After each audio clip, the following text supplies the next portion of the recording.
Hi guys, it's Renee here from R+Dogs today to talk to you about barking. More specifically, my top tips to help manage barking. And I have 4 for you today. So I just want to clarify quickly that this video is not for dogs that occasionally bark. It's absolutely normal for a dog to bark because that's a form of their communication.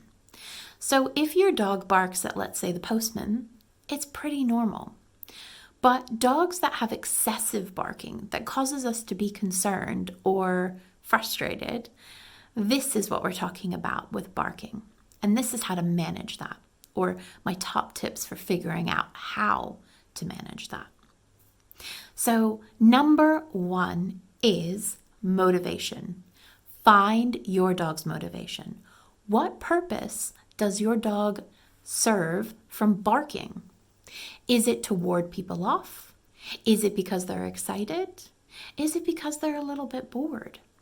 So this is important because if you're treating a dog for anxious barking, if you think they're upset about something, and they're actually just really excited, you're not going to get the same response through your training. So finding your dog's motivation means that you can get to the root cause of the barking and help to curb that behavior. Number 2, manage the environment. So if your dog has a favorite window that they like to view out and bark excessively, cut off access to that, either with a visual barrier like a window cling or access to the room entirely. So a baby gate or other management tool, or even just shutting the door. Once you block off or restrict access to that area, your dog is less likely to go there to bark.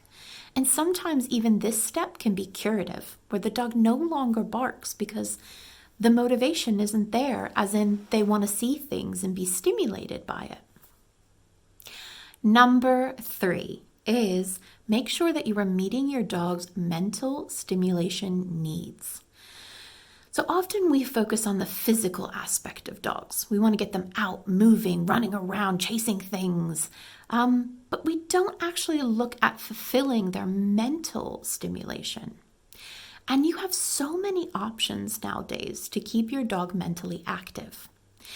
And it's important to have a balance of both physical and mental so that you are completely meeting your dog's needs.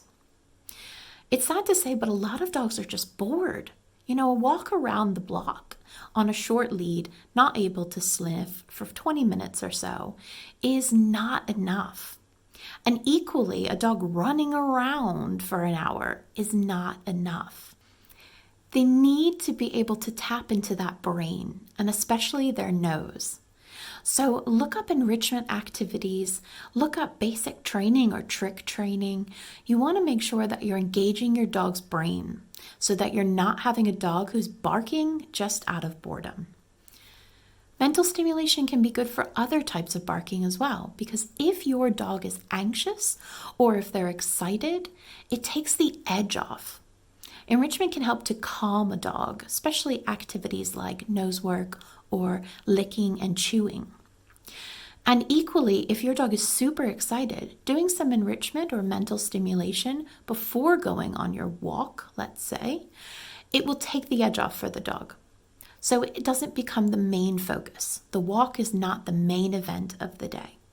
And this can be quite nice for the dog because they're not so excited about going out because they've had something else to occupy them. Number 4, and this hits close to home. Get professional help sooner rather than later. There is no shame in getting professional help for your dog if you don't know what you're doing. And a lot of times we resort to things that we should not be using with our animals. Things like bark collars or cans of compressed air, which make a loud sound and disrupt our dog.